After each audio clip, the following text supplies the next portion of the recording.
Undertale c'est bien, mais est-ce que vous vous êtes déjà demandé à quel point c'est bien?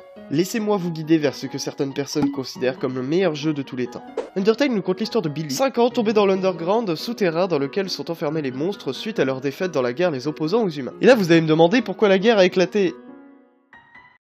C'est sûrement le pire endroit où Billy aurait pu tomber, car les monstres, ils kiffent pas trop les humains. Je prends pour exemple cette gentille fleur, Flowey, qu'on croise au début du jeu. Regardez-la, n'est-elle pas tout à fait adorable? Elle essaye de tuer Billy.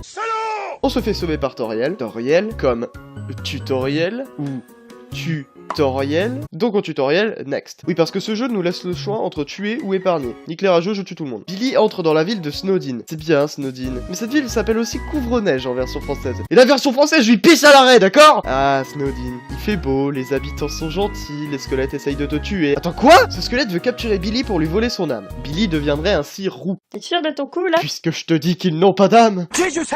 Après notre passage au Waterfall, on tombe sur Undyne, héroïne tentant de nous tuer pour nous voler notre âme. Tu vois? On la tue, elle se transforme en vomi. Next. Billy fait son entrée dans les Outlands. Territoire à la musique sympathique. On croise Alphys, prénom tellement imprononçable qu'on va l'appeler Huguette. Huguette veut vraiment que je la tue, parce qu'elle me pique mon portable et m'installe son réseau social de merde. Par contre, il n'y avait plus de place, j'ai donc désinstallé Candy Crush. Elle nous montre son robot, putain j'en ai rien à foutre, donnez-moi un truc à tuer. Billy entre dans le corps, tue son robot, next. Ah oui, je t'avais pas dit, mais si tu veux traverser la barrière... Tu vas me réinstaller Candy Crush. On croise le roi, je vous laisse deviner la suite. On tombe sur Flowey qui nous fait un trip sous acide. On le tue, fin. Putain c'est ça la fin, rendez-moi mes 10 balles. Je parle tout seul. Transition. Bon, je mets de côté cette animosité que j'ai envers tout ce qui existe dans notre monde pour parler d'Undertale plus objectivement. Sachez que pour cette partie de la vidéo, je m'appuierai sur des vidéos déjà existantes sur YouTube. N'hésitez donc pas à aller y jeter un petit coup d'œil. Tout d'abord, l'histoire d'Undertale. Elle est ici très simple. Deux groupes, les humains et les monstres, livrent bataille, les humains gagnent et enferment les monstres sous terre. On joue ainsi le personnage qui réglera ou non tous les problèmes de haine que les monstres ont envers les humains. Ça peut paraître basique, mais c'est plus profond que ça. Les théoriciens comme Captain Hype ne me diront pas le contraire. Undertale est un jeu riche qui ne brille pas pour son histoire, mais surtout pour son écriture. Ah, l'écriture, un des 2 points forts d'Undertale. Des petites blagues sur les os, à la réflexion sur l'acceptation de la différence, ce jeu vous fera questionner sur vos choix. Allez-vous tuer tout le monde, ce qui fera de vous un connard? Allez-vous épargner tout le monde et devenir un gentil petit bonhomme? Ou allez-vous simplement en épargner certains et en tuer d'autres, ce qui fera de vous un petit connard?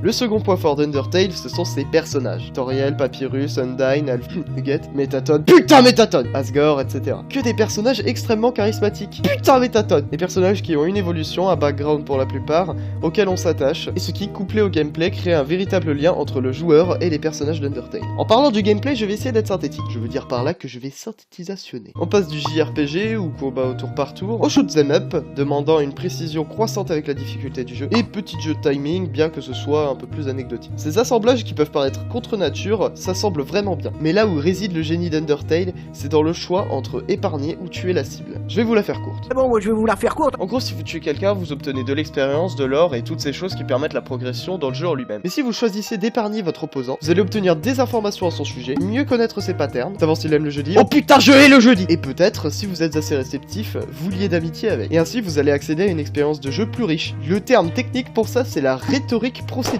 Mais on s'en branle tellement des termes techniques. Retenez juste qu'Undertale va ainsi inciter le joueur à abandonner la violence, ce qui débouchera donc sur un lien encore plus étroit entre vous et les personnages d'Undertale. Sans trop spoil, c'est ça qui fait tout le génie de la run génocide, celle dans laquelle vous tuez tout le monde sans exception. Si vous voulez en savoir plus sur la rhétorique procédurale, je vous invite à aller voir l'épisode de Game Anatomy qui parle aussi d'Undertale et c'est très intéressant. Et je sais que ça fait chier les fans d'Undertale, mais je dois parler des graphismes. Ils sont pas ouf, voire moches.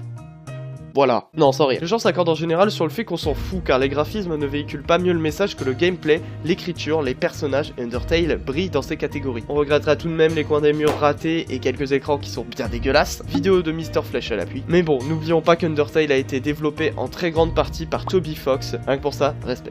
Un avis purement subjectif sur Undertale. Ce jeu a révolutionné ma vision du monde vidéoludique. C'est le jeu que j'ai dû finir le plus de fois avec Pokémon Saphir. Ne jugez pas. Et ce jeu mérite beaucoup. Mais je sais rester assez objectif pour voir que la hype des fans, la mienne y comprise, est peut-être un peu démesurée. Undertale est un excellent jeu, mais il n'est certainement pas le meilleur de tous les temps. Et je défendrai toujours corps et âme ce jeu qui est selon moi la preuve de l'art que peut être le jeu vidéo. Je vais passer à l'étape de fin de vidéo. Cette série est nouvelle sur la chaîne, je vais donc tout vous expliquer. Je vais procéder à une division par 0. Le résultat que j'obtiendrai sera noté sur 20, et nous verrons quelle note sera attribuée à Undertale.